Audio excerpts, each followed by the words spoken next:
Let's look at some first quarter earnings pullbacks and their opportunities on the long side. Looking for stocks to buy after earnings dips sent them lower in the first quarter. Here are 3 high-quality names that could rebound. Ulta Beauty. The cosmetics retailer is suddenly down about 25% from its high on May 1st despite decent earnings results. On holding. The Swiss shoemaker delivered record revenue, raised its outlook, and saw dramatically improved margins. Starbucks. The coffeehouse corporation maintained its full-year outlook but is now down about 15% since reporting earnings. Let's dive in. Here are the 3 stocks to snap up on their recent first quarter earnings dip. Welcome to Timely Investment Research. Earnings can make or break a stock in the short term. Impressive earnings can vault shares to new highs. Disappointing earnings, or more often, guidance, can crush a stock price. Sometimes, though, the pullbacks are opportunities. Put another way, these are stocks to buy after earnings dips sent them lower. At times, investors overreact to a company's quarterly results. After all, there is a lot to sift through. There are the headline results, the press release, and then the conference call.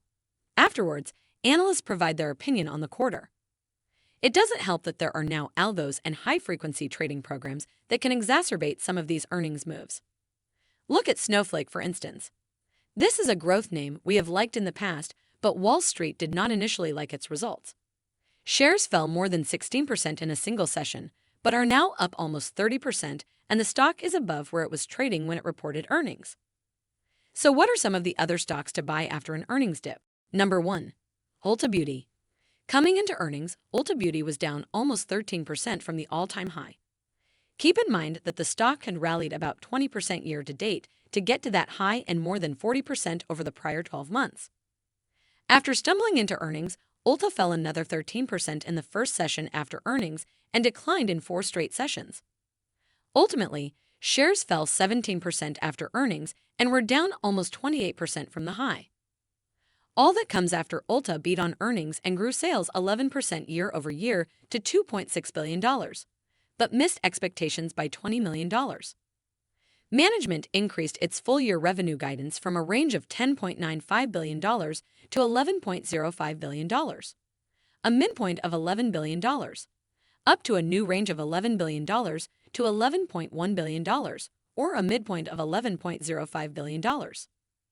Still, that was short of consensus expectations at $11.09 billion, while management also gave a slight trim to its operating margin outlook, down from a range of 14.7% to 15% to a new range of 14.5% to 14.8%.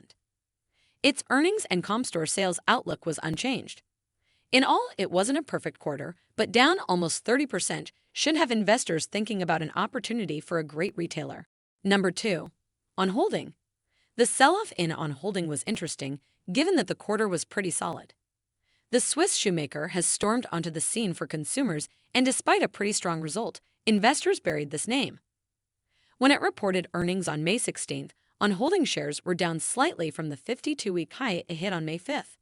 However, after the report, shares fell in 6 of the next 7 sessions and lost more than 23% of its value in that span. The company delivered record revenue in its most recent quarter as sales surged 78% year-over-year. Direct-to-consumer sales jumped 60% while margins widened. Management spoke of strong demand and even raised its full-year sales outlook up to 1.74 billion Swiss franc, ahead of consensus expectations of 1.73 billion Swiss franc.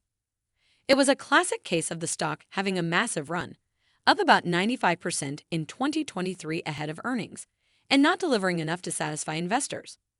If management is right, though, this dip should be bought. Number 3. Starbucks. Starbucks had put together a pretty tasty run with its stock price, as shares bottomed early in the bear market in May 2022. From there, it ran about more than 67% into its earnings report on May 2nd. The company delivered a top and bottom line beat with sales growing more than 14% year-over-year. Further, comp store sales crushed expectations. Strength from China helped drive a strong beat on the company's international results, but since management had already seen some of that momentum start to moderate, they only reaffirmed their full-year outlook. After falling 4 weeks in a row and working on its 5th weekly decline in the last 6 weeks, Starbucks stock is down almost 15% since the report. Perhaps more losses are on the way, like if we see a larger correction in the S&P 500. However, the quarter was good and nothing was wrong with guidance. At some point, Starbucks should shake off the results. Thanks for spending some time with us today, Timely Investment Research. We're so glad you did. If you found value in today's video, please give us a like, hit that bell icon to never miss an upload, and hey, don't forget to subscribe.